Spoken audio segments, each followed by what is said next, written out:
যখন AC power source available কিন্তু আমাদের ডিসি পাওয়ার সোর্স প্রয়োজন, তখন আমরা আনকন্ট্রোলড রেকটিফায়ার বা ডায়োড রেকটিফায়ার ব্যবহার করে থাকি। আনকন্ট্রোলড রেকটিফায়ার বিভিন্ন ধরনের কনফিগারেশনের হয়। আজ আমরা কতগুলো সিম্পল নিউমেরিক্যাল প্রবলেম সলভ করব বিভিন্ন ধরনের আনকন্ট্রোলড রেকটিফায়ারের ওপর। একটি ক্রিস্টাল ডায়োড ব্যবহার করা হচ্ছে হাফ ওয়েভ রেকটিফিকেশনের জন্য। এর internal resistance RF equals to 20 ohm, applied voltage V equals to 50 sin of omega t, load resistance RL equals to 800 ohm। নির্ণয় করতে হবে IM, IRMS, IDC, DC output voltage, AC পাওয়ার input, DC power output এবং rectification efficiency. এখানে দেওয়া আছে supply voltage V equals to 50 sin of omega t, diode resistance RF equals to 20 ohm, load resistance RL equals to 800 ohm, peak value of supply voltage VM equals to 50 volt। সুতরাং peak value of current হবে IM equals to VM divided by RF plus RL। মান বসিয়ে দিলে পাচ্ছি 50 divided by 20 plus 800, that is equal to 0.061 ampere। এরপর আমরা RMS value of current নির্ণয় করছি। IRMS equals to IM by 2, মান বসালে পাচ্ছি 0.061 divided by 2, that is equal to 0.0305 ampere।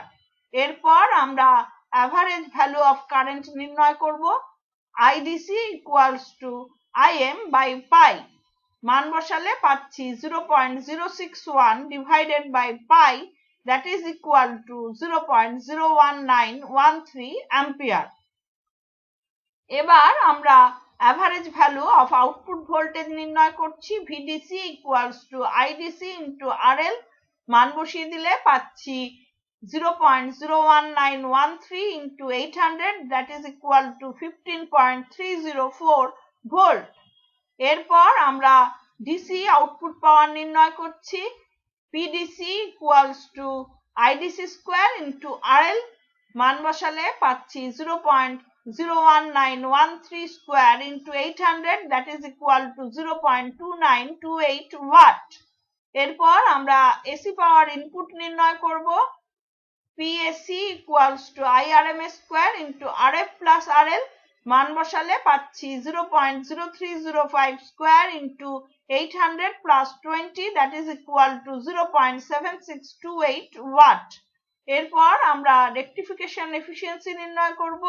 এটা equals to PDC divided by PAC, মান বসালে পাচ্ছি 0.2928 divided by 0.7628, that is equal to 38.38%।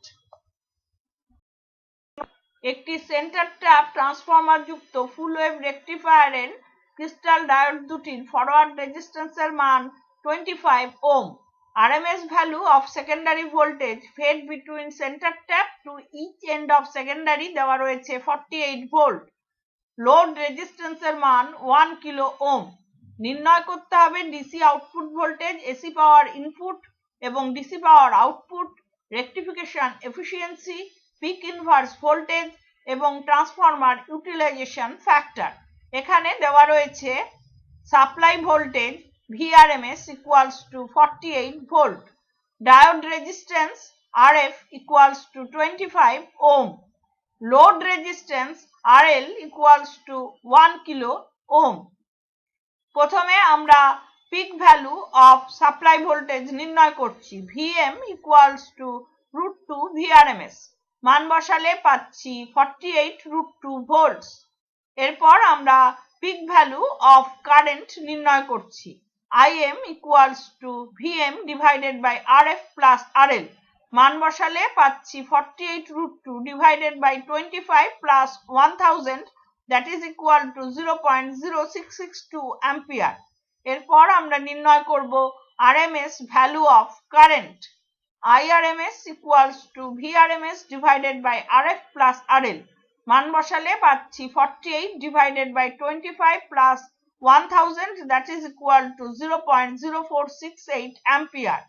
এরপর নির্ণয় করব average value of current. IDC equals to 2Im by pi for full wave rectifier. মান বসালে পাচ্ছি 2 into 0.0662 divided by pi, that is equal to 0.04216 ampere. এরপর আমরা নির্ণয় করব average value of output voltage. VDC equals to IDC into RL. মান বসালে পাচ্ছি 0.04216 into 1000, that is equal to 42.16 volt. এরপরে আমরা নির্ণয় করে নেব peak inverse voltage of each diode. For full wave rectifier with center tap transformer, PIV equals to twice VM. মান বসালে পাচ্ছি 2 into 48 root 2, that is equal to 135.7645 volt. এখানে supply voltage দেওয়া ছিল VRMS equals to 48 volt. Diode resistance দেওয়া আছে RF equals to 25 ohm. Load resistance দেওয়া আছে RL equals to 1 kilo ohm. আমরা পিক ভ্যালু অফ কারেন্ট নির্ণয় করেছি IM equals to 0.0662 ampere. RMS value of current নির্ণয় করেছি IRMS equals to 0.0468 ampere.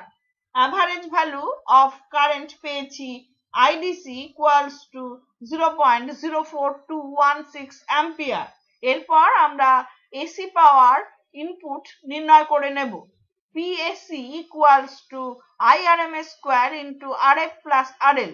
মান বসালে পাচ্ছি 0.0468 square into 1000 plus 25, that is equal to 2.2478 watt.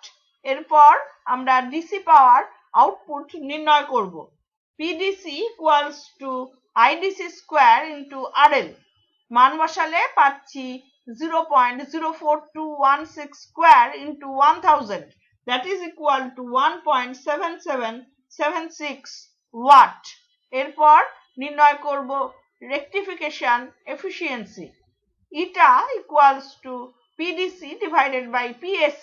মান বসালে পাচ্ছি 1.7776 divided by 2.2478, that is equal to 79.08%. এরপর আমরা নির্ণয় করব transformer utilisation factor. TUF equals to PDC divided by effective transformer VA rating. যখন আমরা সেন্টার ট্যাপ ট্রান্সফরমার যুক্ত রেকটিফায়ার ইউজ করি সেক্ষেত্রে TUF equals to PDC divided by 2 into VRMS into IM by 2. মান বসালে পাচ্ছি 1.7776 divided by 2 into 48 into 0.0662 divided by 2, that is equal to 0.5592. সুতরাং আমরা দেখতে পাচ্ছি যখন আমরা সেন্টার ট্যাপ ট্রান্সফরমার যুক্ত ফুল ওয়েভ রেকটিফায়ার ব্যবহার করি সেক্ষেত্রে ট্রান্সফরমারের ইউটিলাইজেশনটা ভেরি পুয়ার। এখানে যে ব্রিজ রেকটিফায়ার সার্কিটটি দেখতে পাচ্ছি তার DC output voltage, rectification efficiency, peak inverse voltage, output frequency, transformer utilisation factor নির্ণয় করতে হবে। ধরে নিতে হবে ডায়োডগুলি আইডিয়াল। এখানে দেওয়া আছে supply voltage Vin equals to 230 volt, supply frequency F equals to 50 Hz, diode resistance RF equals to 0, যেহেতু এখানে আদর্শ ডায়োডের কথা বলা হয়েছে। Load resistance RL equals to 250 ohm. ট্রান্সফরমারের টার্নস রেশিও দেওয়া রয়েছে A equals to 5:1. সুতরাং ট্রান্সফরমারের সেকেন্ডারি ভোল্টেজ হবে VRMS equals to Vin divided by A. মান বসালে পাচ্ছি 230 divided by 5 that is equal to 46 volts. Peak value of secondary voltage Vm equals to √2 times Vrms. মান বসালে পাচ্ছি 46 √2 volts that is equal to 65.05 volt. Bridge রেকটিফায়ারের ক্ষেত্রে এটাই হবে ডায়োডগুলোর pick inverse voltage. এরপর আমরা নির্ণয় করছি pick value of current. Im equals to Vm divided by Rf plus RL. মান বসালে পাচ্ছি 46 √2 divided by 0 plus 250 that is equal to 0.2602 ampere. এরপর আমরা নির্ণয় করছি RMS value of current. IRMS equals to VRMS divided by RF plus RL. মান বসালে পাচ্ছি 46 divided by 0 plus 250 that is equal to 0.184 ampere. এরপর আমরা average value of current নির্ণয় করব। IDC equals to 2Im by pi. মান বসালে পাচ্ছি 2 into 0.2602 divided by pi that is equal to 0.1657 ampere. এরপর আমরা average value of output voltage নির্ণয় করছি। VDC equals to IDC into RL. মান বসালে পাচ্ছি 0.1657 into 250 that is equal to 41.4146 volt. এরপর আমরা আউটপুট ফ্রিকোয়েন্সি নির্ণয় করছি। F0 equals to 2F that is equal to 2 into 50 that gives us 100 Hz. এটাই হবে আমাদের রিপল ফ্রিকোয়েন্সি। সেকেন্ডারি ভোল্টেজ পেয়েছি VRMS equals to 46 volt. আমরা RMS value of current পেয়েছিলাম IRMS equals to 0.184 ampere. Average value of current পেয়েছি IDC equals to 0.1657 ampere. Load resistance এর মান দেওয়া ছিল RL equals to 250 ohm. প্রথমে আমরা এসি পাওয়ার ইনপুট নির্ণয় করছি। PSC equals to IRMS square into RF plus RL. এক্ষেত্রে ডায়োডটা আইডিয়াল বলা হয়েছে, সুতরাং RF এর মান 0 হবে। সুতরাং PSC হয়ে যাচ্ছে 0.184 square into 0 plus 250 that is equal to 8.464 watt. এরপর আমরা ডিসি পাওয়ার আউটপুট নির্ণয় করছি। PDC equals to IDC square into RL. মান বসিয়ে দিলে পাচ্ছি 0.1657 square into 250 that is equal to 6.8607 watt. এরপর আমরা রেকটিফিকেশন এফিসিয়েন্সি নির্ণয় করছি। এটা equals to PDC divided by PSC. মান বসালে পাচ্ছি 6.8607 divided by 8.464 that is equal to 81.06%. এরপর আমরা নির্ণয় করছি transformer utilisation factor. TEUF equals to PDC divided by effective transformer VA rating.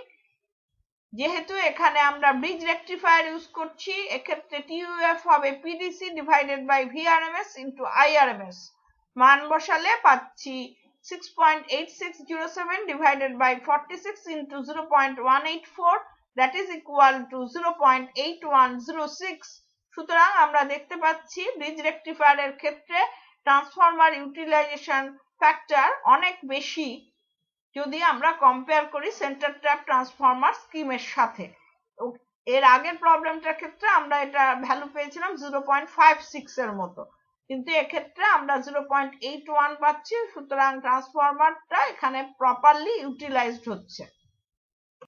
তাহলে আজ আমরা নির্ণয় করলাম বিভিন্ন ধরনের কনফিগারেশনের আনকন্ট্রোলড রেকটিফায়ারের পারফরমেন্স প্যারামিটারস গুলো। আজকের লেসন যদি তোমাদের ভালো লেগে থাকে লাইক বাটন প্রেস করো এবং বন্ধুদের সাথে শেয়ার করো। ধন্যবাদ।